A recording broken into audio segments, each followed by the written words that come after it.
నమస్తే welcome to social post. నేను మీ మాధురి. ఈ రోజు మనతో పాటు ఉన్నారు Vishwaguru, divine manifestation master, spiritual mentor, global author, vibrant Shri Vamshi గారు. నమస్తే. నమస్కారం. వంశీ గారు, మనకి కంప్లీట్గా ఇప్పుడు జెన్జీ కిడ్స్ ఎలా ఉన్నారు అంటే ప్రతిదానికి వ్యాలిడేషన్ కావాలి. మనం ఏదైనా వాళ్ళకి చెప్పాము అంటే ఇలా చేయొద్దు అని చెప్పాము అంటే దానికి ఎందుకు చేయకూడదు, ఇది ఎక్కడైనా రాసుందా, ఇలాంటి క్వశ్చన్స్ అన్ని వస్తూ ఉంటాయి. కొన్నిసార్లు ఏంటి అంటే వాళ్ళే దానివల్ల కష్టాలు తెచ్చుకుంటూ ఉంటారు. So what is exactly Sanatana Dharma says? Will try to decode about this topic. Thank you God, thank you universe. Hari Om తత్సత్. ఓం నమో హిమాలయ. ఓం శ్రీ గంగాయ నమః. ఓం హ్రీం దుర్గాయ నమః. ఓం ఐం హ్రీం శ్రీం శ్రీమాత్రే నమః. ఓం హ్రీం హ్రూం నమః శివాయ. రక్ష రక్ష. ఎనంత బ్రహ్మాండానికి, పంచభూతాలకి, ప్రకృతికి, నవగ్రహాలకి, పితృదేవతలకి, జగద్గురువులకి నా హృదయపూర్వక సర్వదా కృతజ్ఞాభివందనం. అహం బ్రహ్మాస్మి, ధన బ్రహ్మాస్మి, అనంత బ్రహ్మాస్మి, ఆరోగ్య బ్రహ్మాస్మి, లక్ష్మీ బ్రహ్మాస్మి, సమృద్ధి బ్రహ్మాస్మి. ఆత్మ నమస్కార్. నేను మీ vibrant Srivamsi. Validations simple thing. బాగా అన్ని చదువుకుంటే, ఎక్కువ స్టడీ చేసిస్తే, ఎక్కువ అనాలిసిస్ చేయడం స్టార్ట్ చేస్తాం. Analysis into analysis is equals to paralysis. Okay. సనాతన అంటేనే ఎటర్నల్. వ్యాలిడేషన్స్ పనికిరావు. సనాతన్ అంటేనే ఎటర్నల్. అడగడంలో వాళ్ళు తప్పేమీ లేదు. Why? Because current, as you said, right now Gen Y, Gen Z mindset, thought process science ఓరియంటెడ్గా ఆలోచిస్తున్నారు. And that's good. కానీ సైన్స్కి బీజం వేసింది కూడా సనాతన ధర్మం. అది మనకు ఒక క్లారిటీ ఉండాలి. We have to educate. ఎందుకు చీపురు అట్లా పెట్టాలి, ఇట్లా పెట్టకూడదు, కాలుతో ఎందుకు దన్నకూడదు. Everything carries energy. ఇప్పుడు పాలు కిందన పడిపోయాయి, కాలుతో మట్టకూడదా మనం చెప్తాం. ఏమైపోయిందా, జస్ట్ లిక్విడే కదా అని అంటారు. కొంచెం డివైన్ సైన్స్ పరంగానే వెళ్తే బంగారు తల్లి లక్ష్మీదేవి క్షీరసాగరంలోనే వచ్చింది కదా, లక్ష్మీదేవికి రిలేటెడ్ కదా, సర్వమాంగళ్యం కదా, కాలుతో మట్టకూడదు అని we have a meanings. So we have to educate them. ఇంకా మనం సూక్ష్మంగా మీరు అబ్జర్వ్ చేస్తే right now Gen Z people spiritual వైపు ట్రావెల్ చేస్తున్నారు. పీపుల్కి ఇప్పుడు మైండ్ ఓపెన్ అవుతుంది.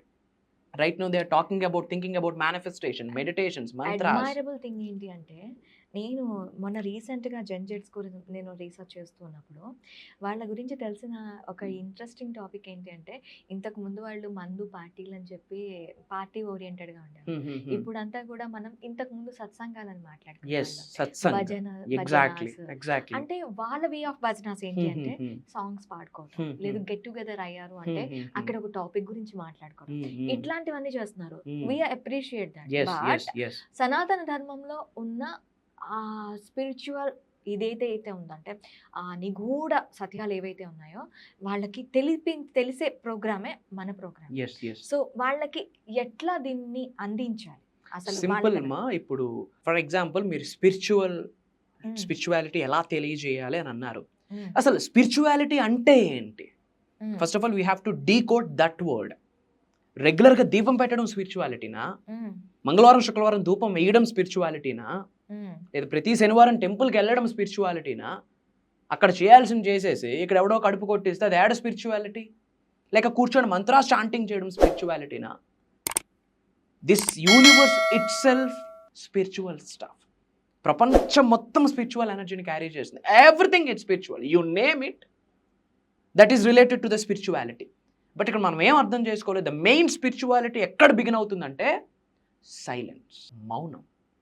భగవంతుడు 2 చెవులు 1 నోరు ఎందుకు ఇచ్చాడంటే తక్కువ మాట్లాడమని ఎక్కువ వినమని. తక్కువ మాట్లాడమని ఎక్కువ వినమని. అట్ ద సేమ్ టైం ఎవరికి వినాలి, ఎందుకు వినాలి, విన్నది ఆచరణలో పెడితే ఏంటి, పెట్టకపోతే ఏంటి అన్న విచక్షణ, కామన్ సెన్స్ మనకు ఉండాలి. సో ద మెయిన్ స్పిరిచువాలిటీ ఎక్కడ బిగిన్ అవుతుంది అంటే భగవంతుడు మాట మనకి వినిపించాలి అన్నా, భగవంతుడు ఇచ్చిన సంకేతాలు మనకు కనిపించాలి అన్నా, విశ్వం మనకి ఇచ్చిన సంకేతాలు మనకు కనిపించాలి వినిపించాలన్నా మౌనం వహించాలి. So real spirituality begins inside of you. మీలోన మొదలవుతుంది. దానికి మొదటి మెట్టు ఏంటి? You have to keep quiet, calm, composed like Sri Krishna. అక్కడ మొదలవుతుంది.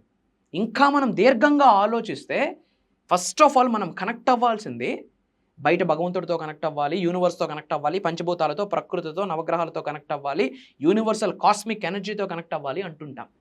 Coming to the manifestation, quantum physics, so called law of attraction, విజువలైజేషన్లో బట్ ఇవన్నీ జరగాలంటే ఫస్ట్ మనం కనెక్ట్ అవ్వాల్సింది మన అంతరాత్మకతో, మన ఇన్నర్ చైల్డ్తో, మన సోల్తో మనం కనెక్ట్ అవ్వాలి. Real spirituality begins when you will connect with your deeper soul, inner సోల్తో మీరు కనెక్ట్ అవ్వాలి.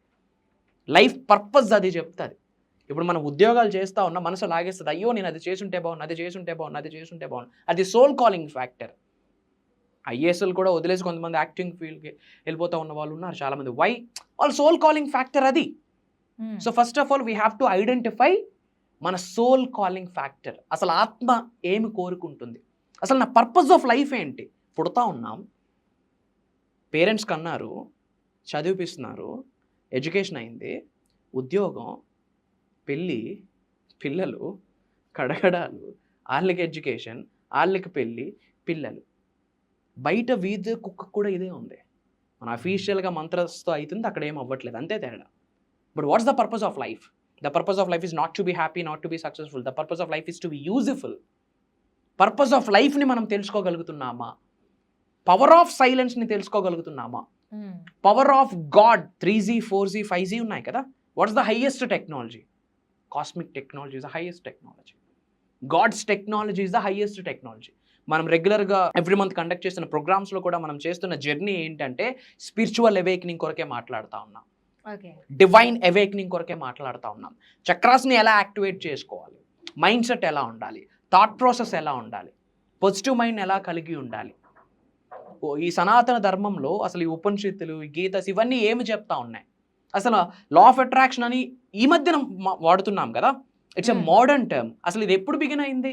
19th సెంచరీలో యునైటెడ్ స్టేట్స్ ఆఫ్ అమెరికాలో న్యూ థాట్ మూమెంట్ అని ఒకటి స్టార్ట్ అయింది. ఇట్స్ ఎ మూమెంట్, ఒక విప్లవం, ఒక రెవల్యూషన్ స్టార్ట్ అయింది, న్యూ థాట్ మూమెంట్. అక్కడ positive mind set, positive self talk, affirmations, metaphysics, ఆ స్పెక్ట్రమ్ ఏదైతే ఉందో అక్కడ బిగిన్ అయింది 19th సెంచరీలో. బట్ దానికి బీజం సనాతన ధర్మం బేసిస్లో ఉంది. ఉపనిషత్తుల్లో దాని గురించి మాట్లాడడం జరిగింది, మంత్ర యంత్ర తంత్ర శాస్త్రాల్లో దాని కొరకు మాట్లాడడం జరిగింది. భగవతీ అమ్మవారు శ్రీకృష్ణ భగవానుడి ద్వారా భగవద్గీతలో మాట్లాడడం జరిగింది. You can take any scripture that related to Sanatana Dharma. దానికి బీజము so called law of attraction, manifestation, విజువలైజేషన్కి బీజం సనాతన ధర్మంలో ఉంది. ఇంకా దీన్ని సూక్ష్మంగా ఆలోచిస్తే ఇంకా రైట్ నో పీపుల్ మళ్ళీ క్యాస్ట్ల కొరకు ఫైట్ చేస్తూ ఉన్నారు. ఎంత పెథటిక్. తల్లి గర్భం నుండి ఇప్పుడు ఎవరైతే క్యాస్ట్ గురించి మాట్లాడుతున్నారో తల్లి గర్భం నుండి బయటకు వచ్చారు కదా, ఫస్ట్ పట్టుకునేది ఎవరు? Doctor or nurse. ఆమె క్యాస్ట్ చూశాక మనం అగ్రీ చేస్తున్నామా నన్ను పట్టుకోవాలా వద్దా అని? ఇప్పుడు ఏదో ఒక హెల్త్ ఇష్యూ వచ్చింది, వైద్యో నారాయణ హరి అని చెప్పి డాక్టర్ దగ్గరికి వెళ్తున్నాం. నా caste so and so, doctor కూడా అదే క్యాస్ట్ అయితే నేను వెళ్తానని ట్రీట్మెంట్ చేయించుకుంటామా? లేదు. అక్కడ చూడని క్యాస్ట్ ఇక్కడ ఎందుకు చూస్తా ఉన్నా? సనాతన ధర్మం అది చెప్పట్లేదు. ఏదో లా పరంగా ఇష్యూ వచ్చింది, మీరు ఒక లాయర్కి అప్రోచ్ అయ్యారు, ఒక పోలీస్ పర్సన్కి అప్రోచ్ అయ్యారు, అక్కడ క్యాస్ట్ చూస్తున్నారా? లేదు. అక్కడ జడ్జి చెప్పింది you have to follow in the court. తను నా క్యాస్ట్ కాదు నేను ఫాలో అవనంటే అవుతుందా? మరి అక్కడ చూడని క్యాస్ట్ ఇక్కడ ఎందుకు ఈ కాస్ట్ డిస్క్రిమినేషన్ ఈ మధ్య కాలంలో? అంటే మనం ఈ మధ్య కాలంలో కాదు, 80s లో పుట్టిన వాళ్ళకి ఉంది, 90s లో పుట్టిన వాళ్ళకి ఉంది. వాళ్ళ చిల్డ్రన్స్ మీద ఇంపాక్ట్ చేసేస్తా ఉన్నారు. It's 4 decades it seems. మనకి బ్రిటిష్ వాళ్ళు వచ్చి చేసిన ఎగ్జాక్ట్లీ బ్రిటిష్ వాళ్ళు క్రియేట్ చేశారు. నువ్వు ల్యాండ్స్ రిలేటెడ్ వర్క్ చూసుకో, నీకు ఒక పేరు, అట్లా మనకి డిస్క్రిమినేషన్ వచ్చింది, డిఫరెన్షియేషన్ వచ్చింది. 100% లేదు. చదువు చెప్పే ప్రతి ఒక్కడు బ్రాహ్మణుడే. ఎవరైతే విద్యను బోధిస్తాడో, పూర్వంలో మనకున్న గురుకుల్, ఇప్పుడు చదువుకుంటున్నాం, చదువుకోవట్లేదు, చదువుకుంటున్నాం, వీఆర్ బయింగ్. పూర్వం గురుకుల్ ఉండేది, అక్కడ వేదాలు నేర్పించేవారు. పూర్వం మొదలైంది సాంస్క్రిట్ వేదం అక్కడ నుండే కదా తెలుగు ఇవన్నీ మిగతా లాంగ్వేజెస్ అన్నీ వచ్చాయి, రైట్? సో అక్కడ ఎవరైతే ఎడ్యుకేషన్ నేర్పిస్తారో వీళ్ళకి ఒక నేమ్ పెడతాం, we call it is a Brahmin. అది వాళ్ళు డిజైన్ చేసింది. ఇప్పుడు కొట్టుకొని చేస్తూ ఉన్నారు. ఇప్పుడు మీకు ఏదో బ్లడ్ తక్కువ అయింది, హాస్పిటల్ బ్లడ్ ఎక్కిస్తూ ఉన్నారు, అక్కడ క్యాష్ చూస్తూ ఉన్నామా? లాలో క్యాష్ చూస్తూ ఉన్నామా? హాస్పిటల్ దగ్గర క్యాష్ చూస్తూ ఉన్నామా? అక్కడ లా చూడట్లేదు, బట్ బయట ఎందుకు ఇక్కడ చూస్తూ ఉన్నాం? కరెక్ట్ కాదు. సనాతన ధర్మం దీనికి కంప్లీట్లీ క్వైట్ ఆపోజిట్. స్పిరిచువాలిటీ అంటున్నాం కదా, నువ్వు క్యాస్ట్ పట్టుకొని నువ్వు వేలాడుతూ ఉంటే you are not a spiritual person. నువ్వు దీపం పెడతావో హోమం పెడతావు, అది అమ్మవారికి కూడా వెళ్ళదు, దేవుడికి వెళ్ళదు. గుడిలో దేవుడు లేడు, అందుకే ఉండట్లేదు ఆయన. ఆయన వచ్చారో స్వామి నువ్వు నీ డిస్క్రిమినేషన్స్, నాకు చాలా డిస్క్రిమినేషన్స్ ఉన్నాయి, నువ్వు వస్తున్నావు అని తెలిసే నేను వెళ్ళిపోతున్నానని భగవంతుడు ఉండట్లేదు కూడా, ప్రాణ ప్రతిష్ఠ చేసిన ఆయన ఉండట్లేదు ఈ పీపుల్స్కి భయపడి. స్పిరిచువాలిటీ అంటే అందరం కలిసి యూనిటీగా లైఫ్ని లీడ్ చేయడం, ఉన్నదాంతో సంతోషపడడం, లైఫ్లో ఉన్నత శిఖరాలకు వెళ్ళాలి, కుబేరులు అవ్వాలి, ఐశ్వర్యవంతులు అవ్వాలని ఆలోచించి సంపాదించి నలుగురికి చేయూతనిచ్చి నలుగురిని కలుపుకుంటూ నలుగురిని విన్ చేస్తూ మనం నలుగురిని ముందుకు వెళ్తే అది కూడా స్పిరిచువాలిటీనే. ఇక్కడ ఇంట్లో దీపం పెట్టేసి నువ్వు క్యాస్ట్ల గురించి ఫైట్ చేస్తే అది స్పిరిచువాలిటీ కాదు. అసలు మనం ఏమైనా సపరేట్ క్యాస్ట్కి సపరేట్ ఊర్లు ఏమైనా ఉన్నాయా, సపరేట్ వరల్డ్ ఏమైనా ఉందా, సపరేట్ యూనివర్స్ ఏమైనా ఉందా, different type of earth planets ఏమైనా డిఫరెన్షియేస్ అయ్యాయా? అందరు ఉన్నది ఆ భూగర్భంలోనే, అందరం అదే ఎయిర్ పీల్చుకుంటా ఉన్నాం, అందరం అదే వాటర్ తాగుతా ఉన్నాం. సో ఇక్కడ లేనిది అక్కడ ఉంటే అది మళ్ళీ స్పిరిచువాలిటీలోకి రాదు, సనాతన ధర్మం అది చెప్పలేదు. Okay, so equality at the same time equity, both are important. Thank you. నమస్కారం.